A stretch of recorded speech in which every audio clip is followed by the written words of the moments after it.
कि नीचे दी गई आकृति में x तथा y के मान क्या करना है। ठीक है, ध्यान से देखिएगा, यानी कहने का मतलब है कि जो बॉक्स में y दिया है और y से निकलकर दो पद गया है, एक 4 है और x है, यानी y बराबर, ठीक है, 4 गुणे x हो गया, यानी y बराबर 4x। ठीक है, इसको हम कुछ देर के लिए समीकरण 1 मान लेते हैं। क्लियर। फिर दूसरे बॉक्स में दिया है x के बॉक्स से निकलकर एक 3 गया, यानी x के बॉक्स से निकल के 3 गया है, एक 7 गया है ना, तो यानी x बराबर 3 7 21 हो गया। ठीक है, ये समीकरण दूसरा मान लेते हैं।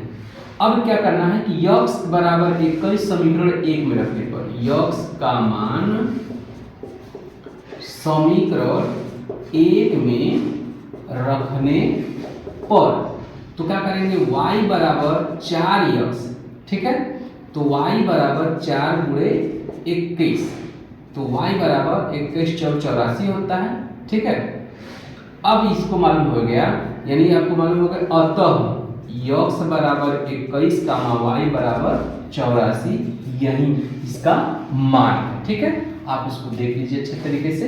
ठीक है, जहां नहीं समझ में आता उसको पूछ लीजिए। ठीक, इसके बाद अगला सवाल आएगा।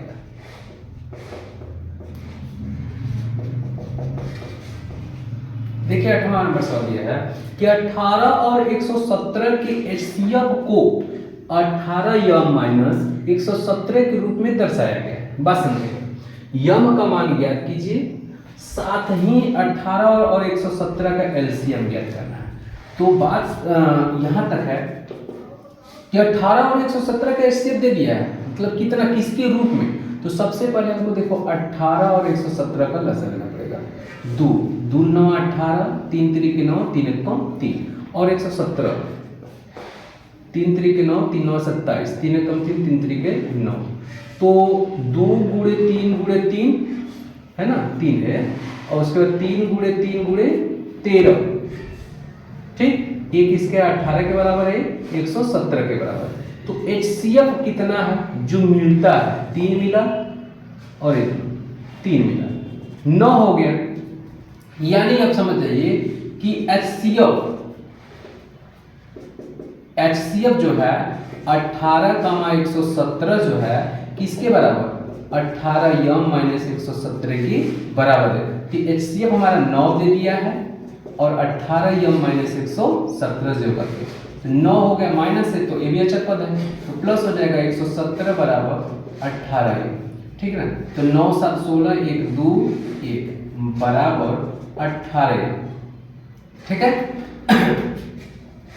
अब उसमें क्या करना है, 126 या पक्षांतर कर दीजिए, 18m बराबर 126, तो m बराबर 126 बटा के 18 हो जाएगा। ठीक है, काट दीजिए, 2 9 18, 2 6 का 12, 2 6 का 12 और 2 3 6।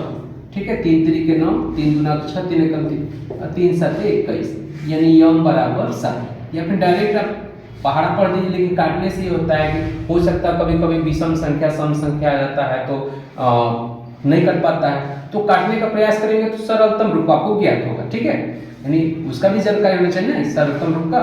तो यम का मान हो गया 7। ठीक है, यम का मान हो गया 7, तो बोला है यम का तो मान निकल गया 7 हो गया, लेकिन बोला साथ ही 18 और 117 का एलसीएम, तो लिखेंगे तब।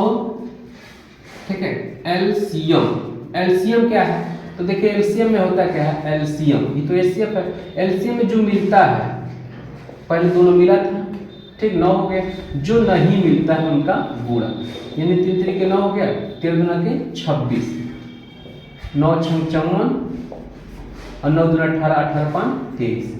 ठीक है ना, यानी 234। ठीक है, दोनों, यानी m का मान 7 है और एलसीएम 234 है, यही आपका आंसर होगा। ठीक है, आप इसको उतार लीजिए। ठीक ना, इसके बाद अगला सवाल आएगा, इसको आप उतार लीजिए। ठीक, इसको रफ लिखना है तो रफ लिख लीजिए जैसा। ठीक है।